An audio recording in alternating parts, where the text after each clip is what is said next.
유료 신학생인 아론 코마르 전도사님을 후원해주는 그런 집사님을 초청을 해서 이 경남 통영을 다녀왔습니다.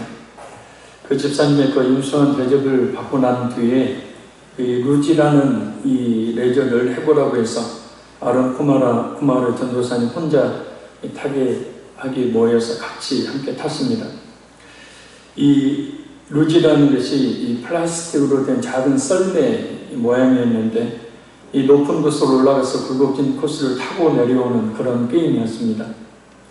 높은 곳에서 내려오는데 급한 그 경사가 있는 구간도 있었고 또 빠르게 내려갈 수 있는 그런 이 직선 코스도 있었고 바로 앞이 안 보이는 뚝 떨어지는 그런 구간도 있었습니다.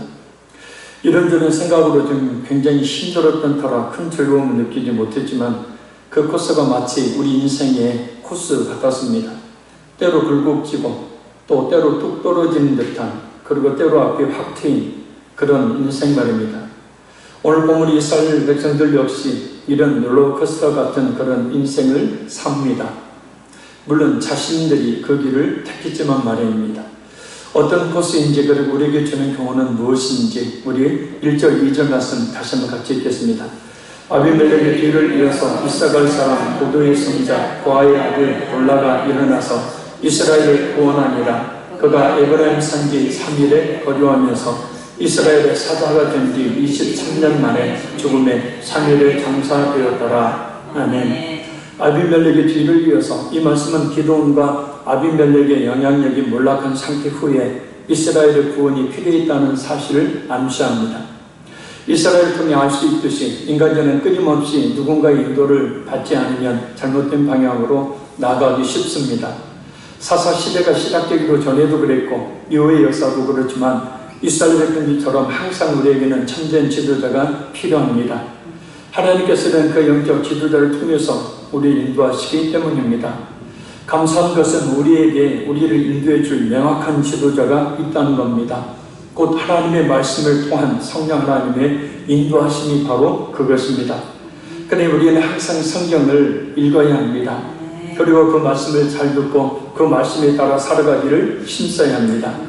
시편 119편 105절 말씀처럼 하나님의 말씀은 우리 발의 등이요 우리 길의 빛이 되시기 때문입니다. 때로 사람들의 어떤 소리로 인한 그런 인도하심도 중요하지만 그것보다 더 중요하게 우리가 여겨야 될 것은 곧 하나님의 말씀을 통한 성령 하나님의 인도하심입니다. 역으로 이스라엘 백성들에게 이렇게 항상 지도자가 필요했던 원인은 바로 그들에게 하나님의 말씀이 없었기 때문임을 알 수 있습니다. 곧 하나님께서 주신 말씀을 망각했기 때문입니다. 하나님을 망각하지 말라라는 것은 곧 하나님의 말씀을 망각하지 말라는 뜻입니다. 우리가 지금까지 살펴보았듯이 하나님의 말씀을 바로 깨달아 알고 있던 지도자를 따랐을 때는 이스라엘 백성들이 바른 길을 갔지만 하나님의 말씀을 망각한 지도자를 따랐을 때는 이스라엘이 참 힘든 실패의 길, 또 멸망의 그런 길로 나갔음을 우리가 알 수 있습니다. 항상 하나님의 말씀을 통해 금성을 들으시고 하나님의 말씀에 순종하기를 힘쓰므로 바른 길을 가야 합니다. 그것이 은혜와 축복의 길입니다. 아무리 이 강단이나 또 성경 말씀에서 성공과 축복에 대한 말씀만 선포하고 또 듣는다 할지라도 읽는다 할지라도 그것이 우리를 항상 은혜와 축복의 길로 인도하는 것은 아닙니다.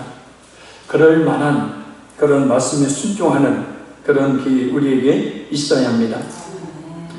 아비멜렉의 사사시대가 종말을 고하고 난 뒤에 이스라엘에게는 그 필요에 따라서 사사가 또 일어납니다. 바로 이사갈 사람 보도의 손자 부하의 아들 돌라입니다. 이 돌라는 벌레라는 이름의 뜻입니다.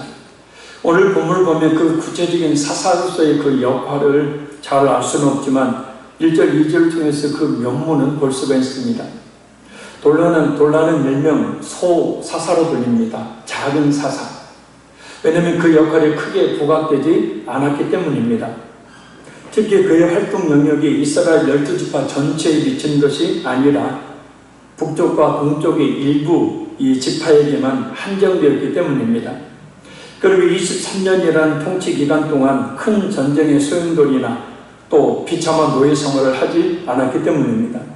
그래서 신학자 이 케일은 말하기를 돌라가 지파들의 문제들을 처리하고 백성들이 우상숭배에 빠지지 않도록 지도하는 역할을 수행했다는 점에서 이스라엘의 구원자가 되었다라고 그렇게 말합니다.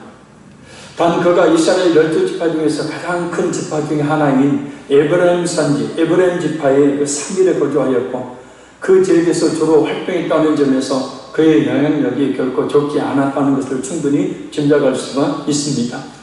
소사사, 작은 사사, 그의 행적으로 뛰어난 전과가 기록되지 않은 사사를 이야기합니다.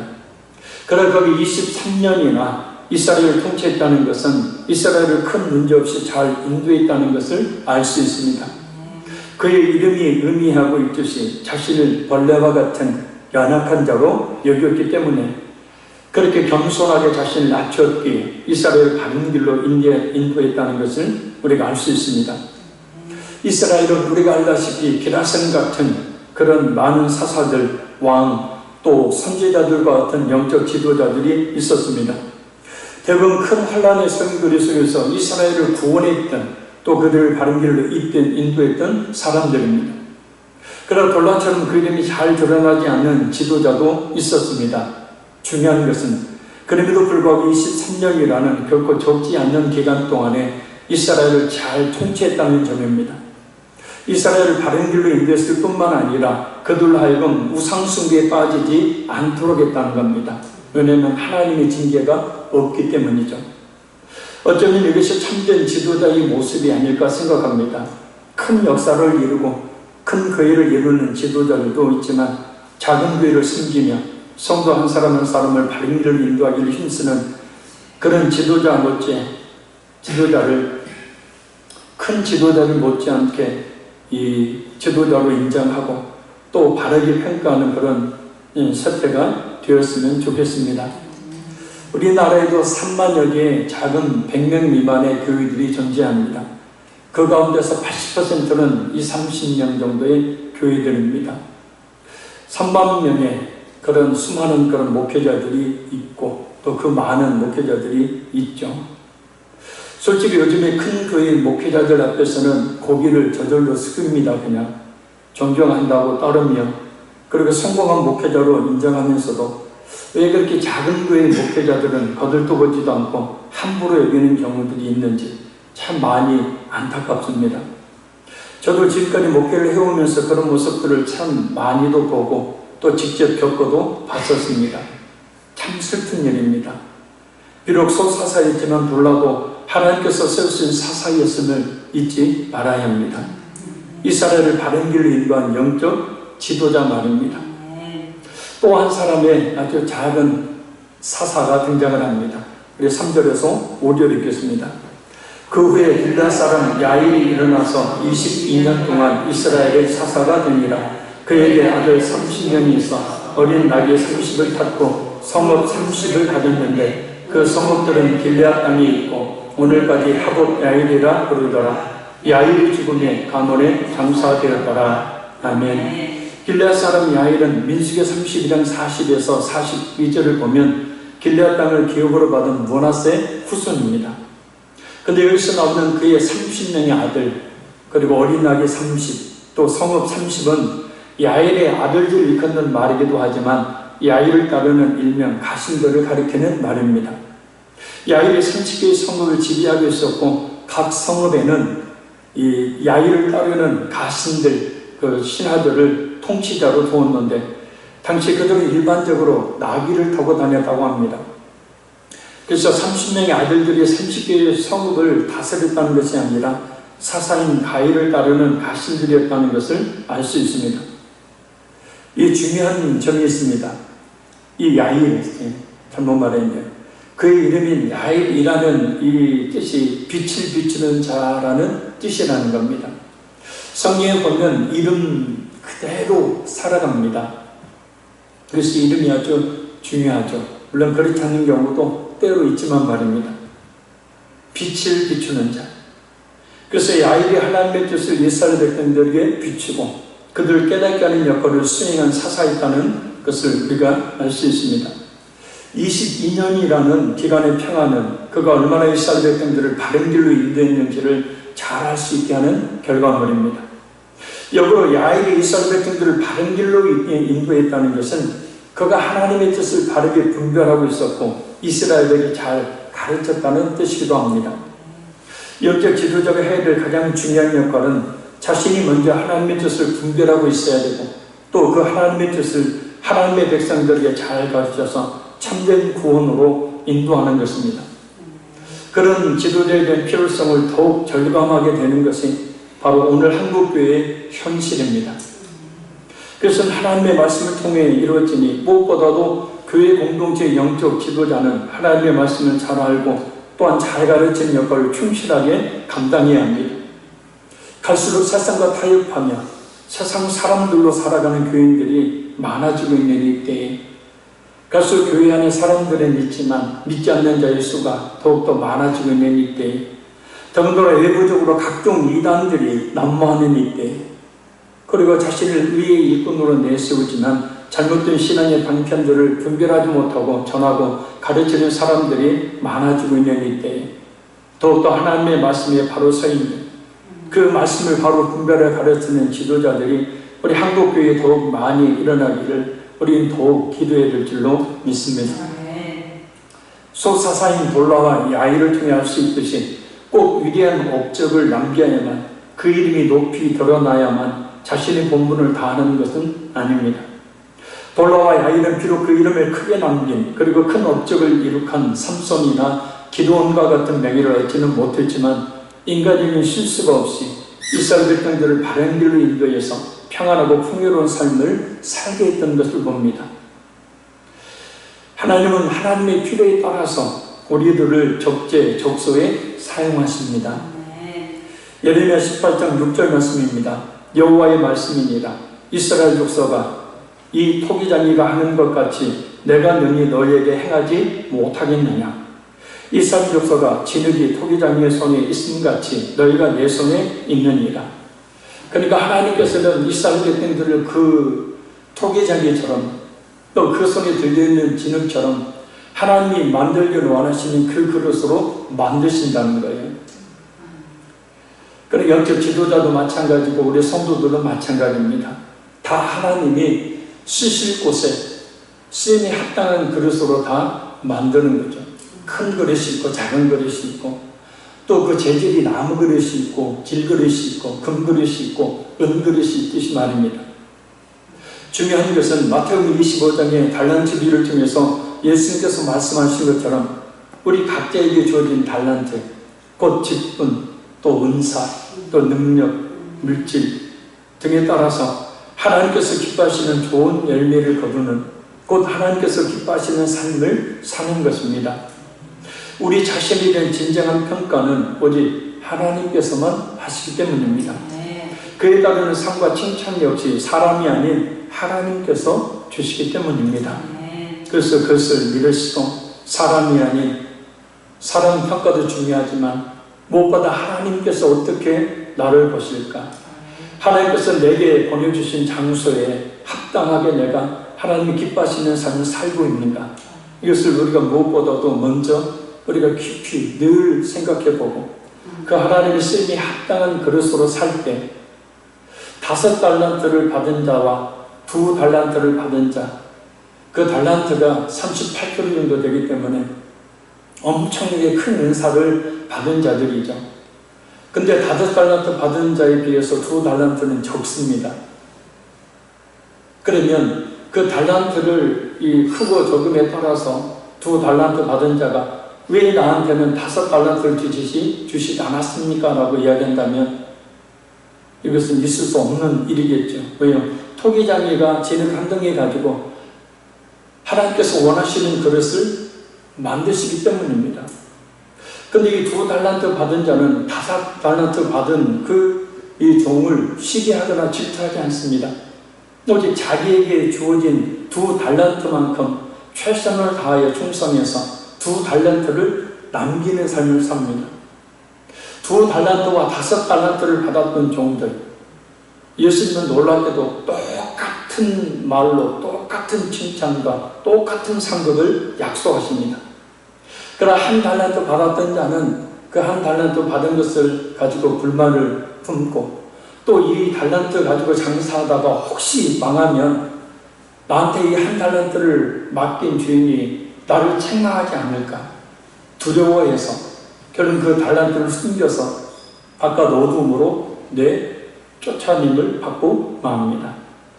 그래서 중요한 것은 하나님께서 필요한 곳에 또 하나님께서 원하시는 그릇으로 보내셨을 때 자신에게 맞는 그런 만큼의 최선을 다하면 그 이름이 뛰어나게 드러난 뛰어난 업적을 하는 사람들과 동일한 그런 칭찬과 상급을 받게 된다는 거예요. 이 오늘 본문에 등장한 돌라와 야일, 분명히 그들은 큰 업적을 남기지는 못했습니다. 아니, 남기지 않았습니다. 그러나 둘이 합쳐서 무려 45년 동안 이스라엘을 평안 가운데 하나님의 축복 가운데 있게 했습니다. 그리고 개인적으로도 그들에게는 큰 문제가 없었습니다. 그래서 이름이 없는 거죠. 이름이 잘 드러나지를 않는 거죠. 그래서 우리 역시도 마찬가지입니다.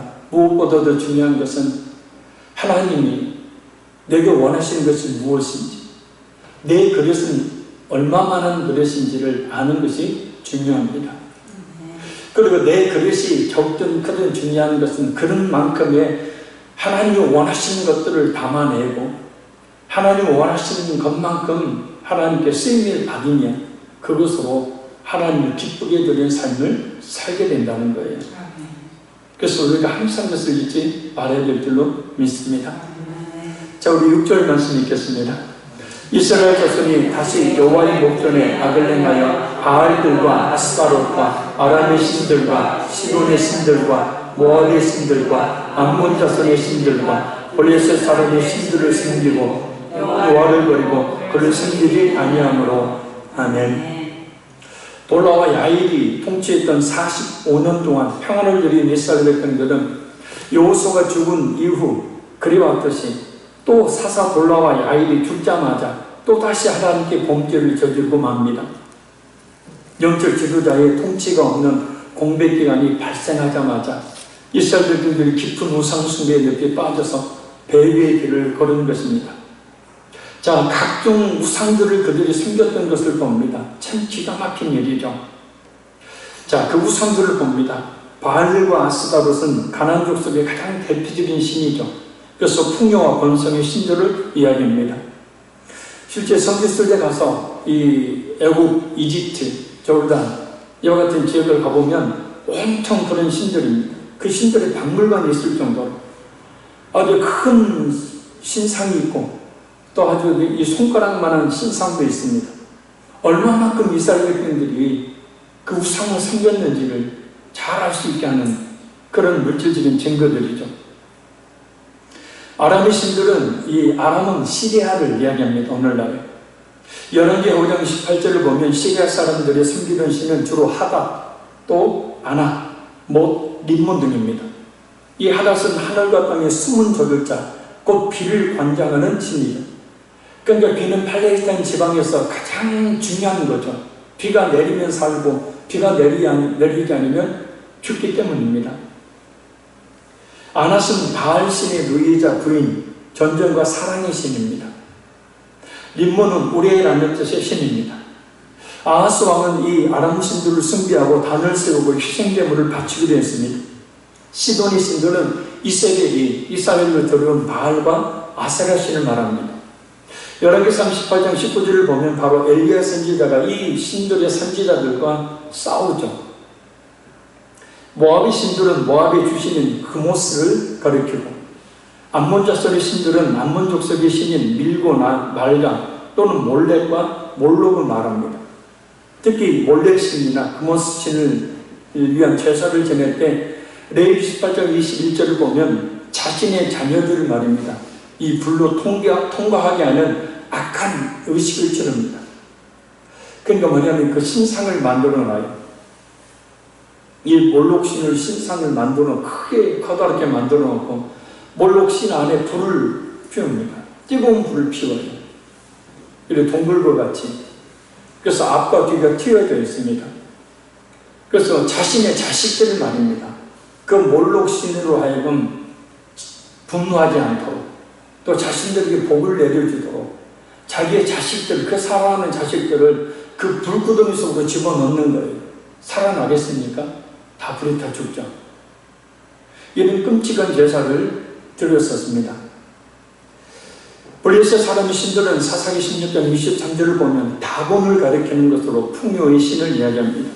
자, 이 모든 신들의 공통점은 뭐냐면 자신들을 지켜주는 수신들, 그리고 또 한 가지는 풍요와 번영을 가져다주는 신이라는 거예요.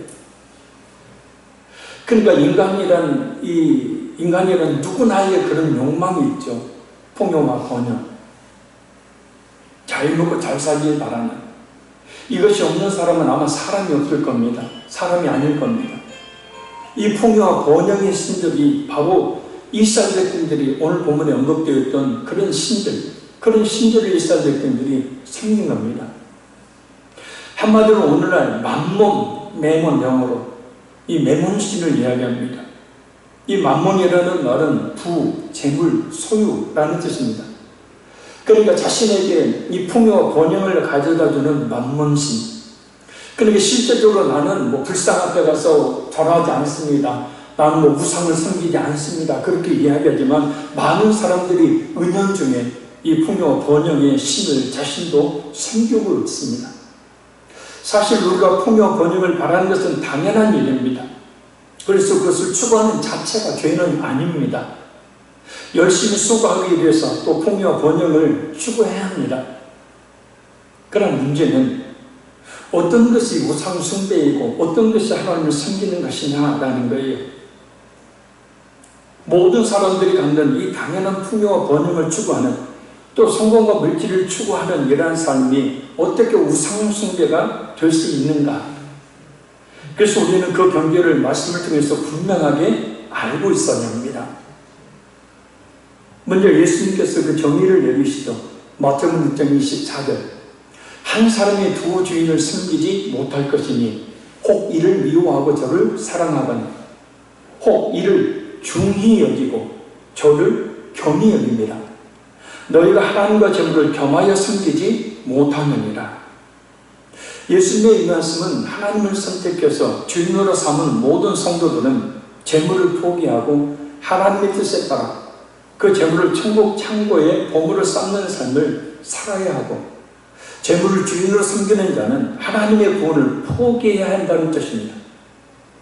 그러나 명심해야 될 것이 있습니다.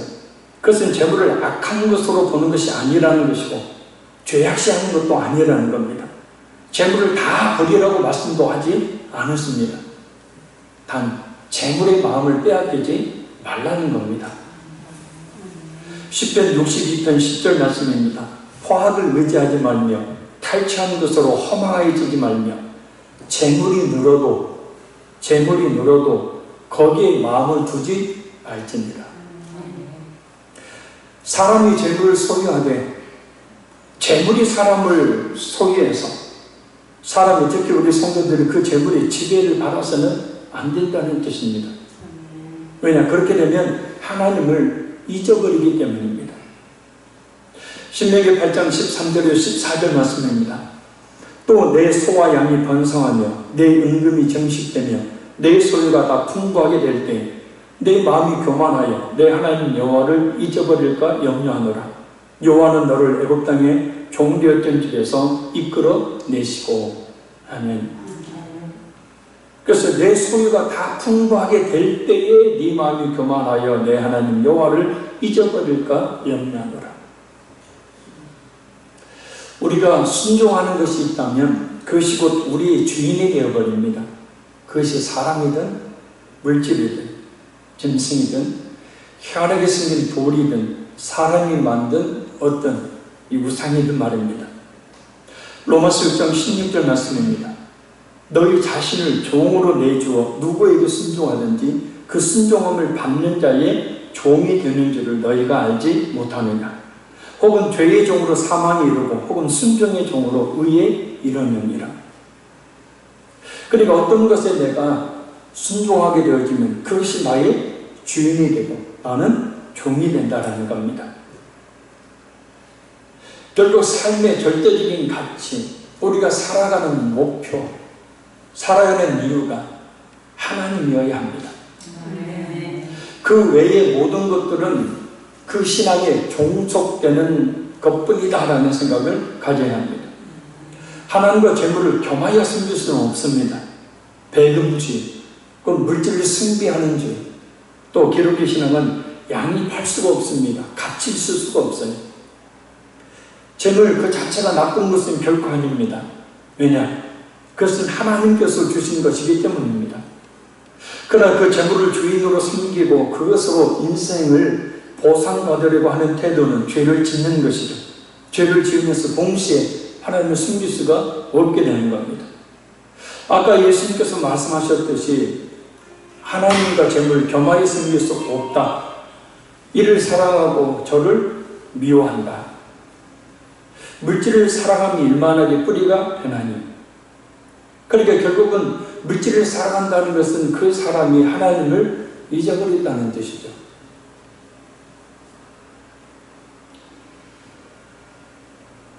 하나님 앞에서 우리가 바른 물질관을 가지는 더 큰 복을 받을 수 있는 비결은 하나님 앞에서 창작이다.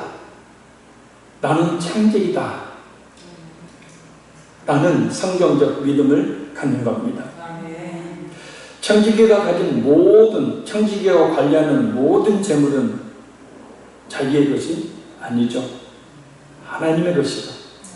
그래서 하나님의 뜻대로, 주인이 원하는 뜻대로 사용하면 됩니다. 그러면 주인인 하나님이 그 종인 청지기에게 더 많은 것을 맡기죠. 더 많은 것을 부어주겠죠. 그리고 더 많은 하나님의 일들을 하게 하신다는 겁니다. 그래서 우리는 물질에 자유해야 합니다. 아멘. 오늘 보면 6절 하반절 말씀입니다. 신들을 숨기고 여호와를 버리고 그를 숨기지 아니하므로. 근데 하나님과 재물을 겸하여 숨길 수 없다는 예수님의 말씀처럼 이스라엘 백성들이 풍요와 번영의 신들을 숨기니 당연히 하나님은 버리게 되는 거죠. 하나님이 숨길 수가 없게 되는 겁니다. 거꾸로 되짚어 올라가 보면 하나님을 향한 신앙생활이 바르지 않다는 것은 이미 그와 같은 신을 숨기고 있다는 증거가 되어집니다. 그리고 아무리 부인함이 아니라 말해도 하나님을 숨기는 것이 풍요와 번영을, 성공과 물질만을 숨겼다는 증거가 나타난다는 거예요. 고린도서 3장 5절 6절 말씀입니다. 그러므로 땅에 있는 지체를 죽이라. 곧 음란과 부정과 사욕과 악한 정욕과 탐심이니 탐심은 곧 무상숭배니라. 이것들로 말미암아 하나님의 진노가 임하느니라. 이 탐심. 놀랍게도 신약 성경임에도 불구하고 구약적인 의미의 하나님의 진노가 언급되고 있습니다. 탐심이라는 우상숭배에 대해서. 자, 그럼 풍요와 번영의 신을 숨기며 하나님을 버린 이스라엘에게 내린 하나님의 진노가 어떠합니까? 자, 우리 7절에서 9절까지 마지막에 읽겠습니다. 여호와께서 이스라엘에게 진노하사 블레셋 사람들의 손과 암몬 자손의 손에 그들을 하시니 그 해에 그들이 요단강 저쪽 길리앗에 있는 아브리 족속의 땅에 있는 모든 이스라엘 자손을 쳤으며 18해 동안 억압하였더라. 암몬 자손이 또 요단을 건너서 유다와 베냐민과 에브라임 족속과 싸움으로 이스라엘의 공고가 심하였더라. 아멘. 진노하사라는 말은 얼굴이 빨갛게 타오르다라는 뜻입니다. 그러니까 하나님께서 더 이상 참지 못하시는 상태, 그런 분노의 폭발을 의미합니다. 하나님께서 자신을 숨기도록 택하여 이스라엘 백성들을 세우셨는데 그 이스라엘 백성들은 오히려 눈앞에 보이는 그 풍요와 번영을 추구하며 하나님을 버리고 우상을 숨기니 분노가 폭발하신 겁니다. 결국 하나님은 그 분노를 직접 나타내시지는 않지만 블레셋과 암몬을 불어서 나타내십니다.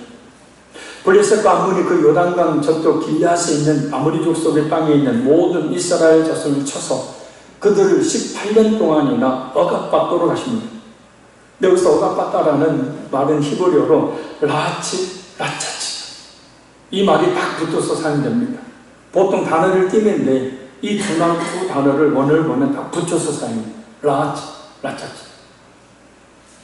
이 두 단어는 똑같은 의미입니다. 산산이 부수 깨뜨리라. 그러니까 이스라엘이 얼마나 하나님의 큰 진노 가운데 놓여 있었는지를 잘 알 수 있습니다. 산산이 부서져 깨져버린 거예요. 또한 암몬 자손이 또 요단을 건너서 유다와 베냐민과 에브라임 족속과 싸움으로 이스라엘 공고가 심하였더라. 암몬이 이스라엘 영토 깊숙한 곳까지 침공한 겁니다. 왜냐하면 유다, 베냐민, 에브라임 이 지파들은 이스라엘 땅 안에 있었기 때문이죠. 그리고 그들은 공고가 심하였다. 학대와 약탈이 매우 극심했음을 이야기합니다. 여기서 꼭 잊지 말아야 될 단어가 있습니다. 그 해에. 자, 이때는 바로 이스라엘 백성들이 하나님을 버리고 우상숭배를 시작했던 그때를 말해요. 자, 잘 들어보십시오. 이스라엘 백성들이 하나님을 버리고 우상을 숭배했던 바로 그 해에, 그때에 하나님은 이미 그들을 향한 징계를 준비하셨다는 거예요. 준비하고 계셨다는 거예요.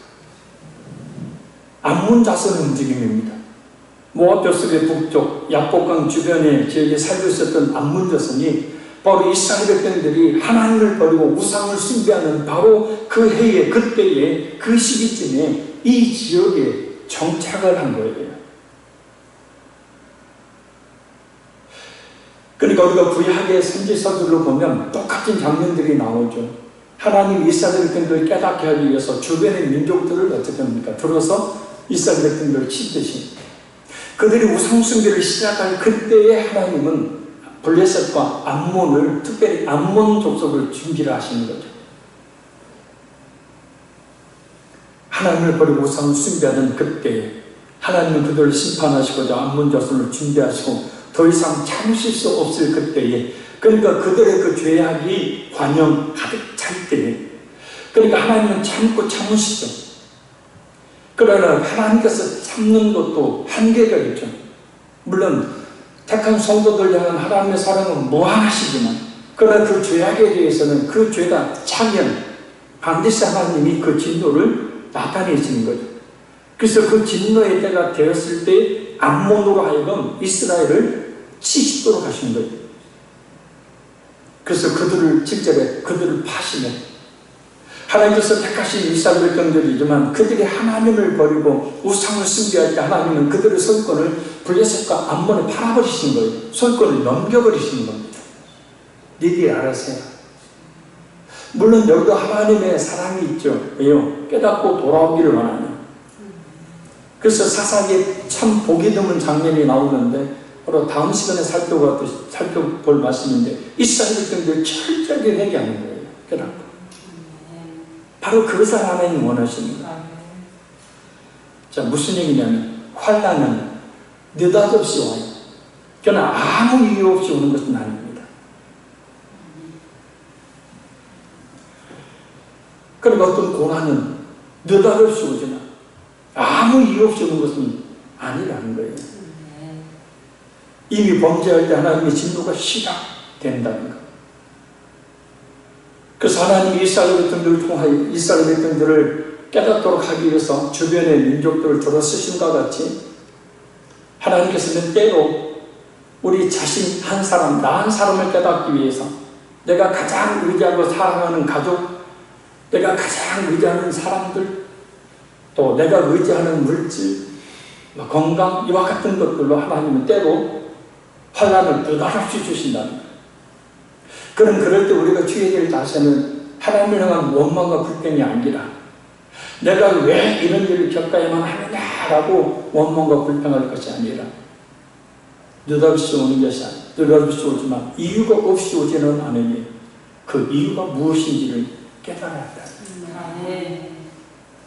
그래서 이후에 이스라엘 백성들은 조목조목 자신들의 죄악을 낱낱하게 하나님께 고백합니다. 범죄하고 있음에도 불구하고 아무 일이 없으니 괜찮다. 안심할 일이 결코 아니라는 것. 자, 말씀의 방향을 좀 틀어서 위대한 일을 한 사사는 아니더라도 돌라와 야일이 있었을 때와 없었을 때의 이스라엘 백성들의 삶의 결과가 이렇게도 큽니다. 우리에게 하나님의 말씀이 있었을 때와 하나님의 말씀이 없었을 때의 삶의 결과, 또 하나님께서 세우신 영적 지도를 통해 주신 말씀이 있었을 때와 없었을 때의 결과는 너무나 큽니다. 그러니 하나님께서 세우신 영적 지도자들의 그 입의 말을 우습게 여기지 말고 겸손하게 순종해야 합니다. 그리고 우리 자신의 신앙생활 역시 영적 지도자의 인도함을 받는 것과 그렇지 않는 것의 결과 없이 크다는 것을 우리가 잊지 말아야 합니다. 듣기 싫죠. 여러분이 그렇다는 얘기가 아니라 때로는 듣기 싫습니다. 근데 하나님은 그 듣기 싫은 말씀들을 계속 이스라엘 백성들에게, 이스라엘 백성들의 선지자를 통해서 말씀하십니다. 들었으면 더 큰 하나님의 은혜와 축복 가운데 돌라와 야일의 그 작은 사사이지만 크게 큰 업적을 나타낸 사사는 아니지만 그들의 말을 순종했기에 45년 동안의 평안과 축복을 누리지 않았습니까? 때로 우리에게 들려지는 듣기 싫은 소리 같은 하나님의 말씀들이 있습니다. 오늘도 어쩌면 그런 말씀이고 이 사사기 말씀이 전체가 그럴 줄도 모릅니다. 설교를 하면서 말씀 바꿔버릴까 그런 생각도 드는데, 그러나 중요한 것은 그 말씀들을 잘 들으면 내게 복이 된다는 거예요.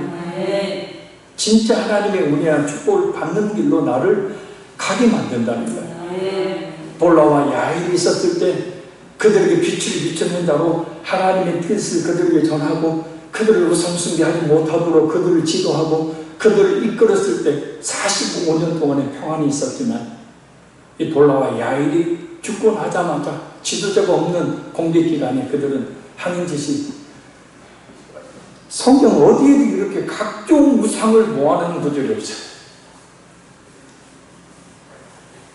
그냥 죽자마자 각종 우상들을 하나님 버리고 승리하거든요. 이것이 솔직한 죄악된 본성을 가진 우리 인간의 모습이에요, 이게. 그래서 우리가 그것을 인정하고, 그죠?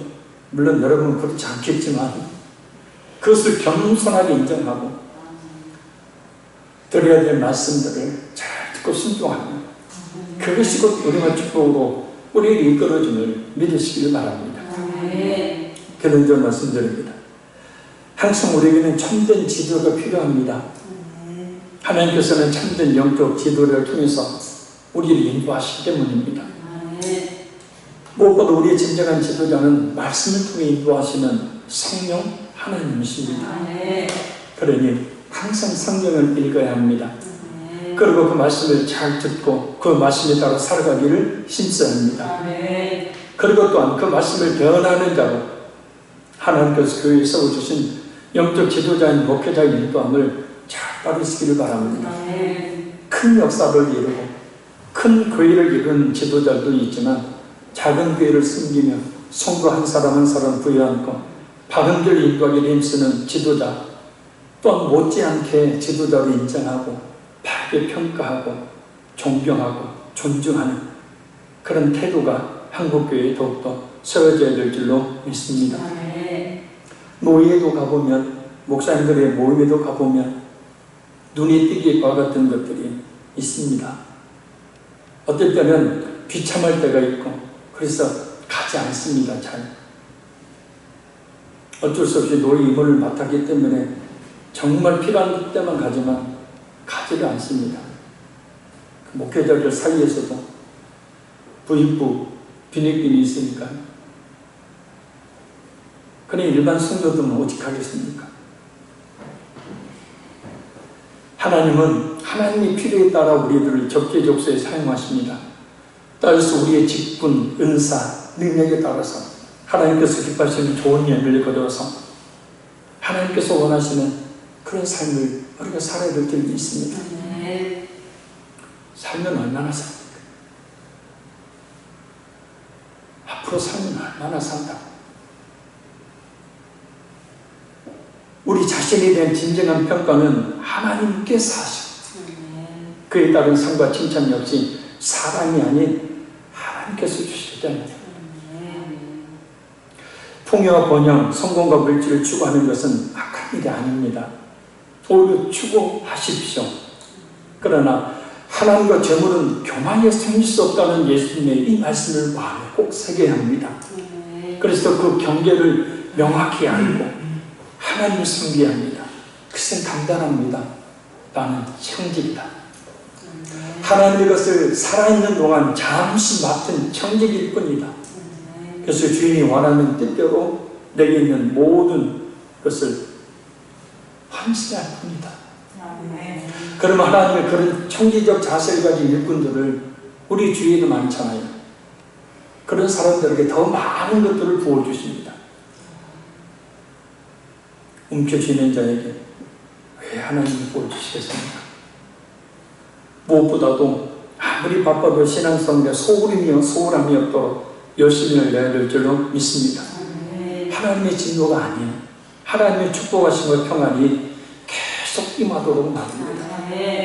오늘도 하나님께서는 이 말씀을 통하여 돌라와 야일이 있었던 비록 그들이 소사사이지만 45년 동안의 평안과 그들이 없었을 때의 이스라엘의 비참함을 우리에게 말씀하십니다. 우리에게 무엇을 구체적으로 말씀하시는지 우리가 깊이 깨닫고 이 말씀을 통하여 더욱더 하나님이 원하시는 길로 나아가는 우리 모두가 되기를 간절히 소원합니다. 이 시간 우리 이 말씀을 붙들고 또 우리의 기도 제목들 가지고 우리 간절히 한 5분 정도, 주에서만 10분 정도, 5분 정도 주에서만 간절히 기도하겠습니다. 주여!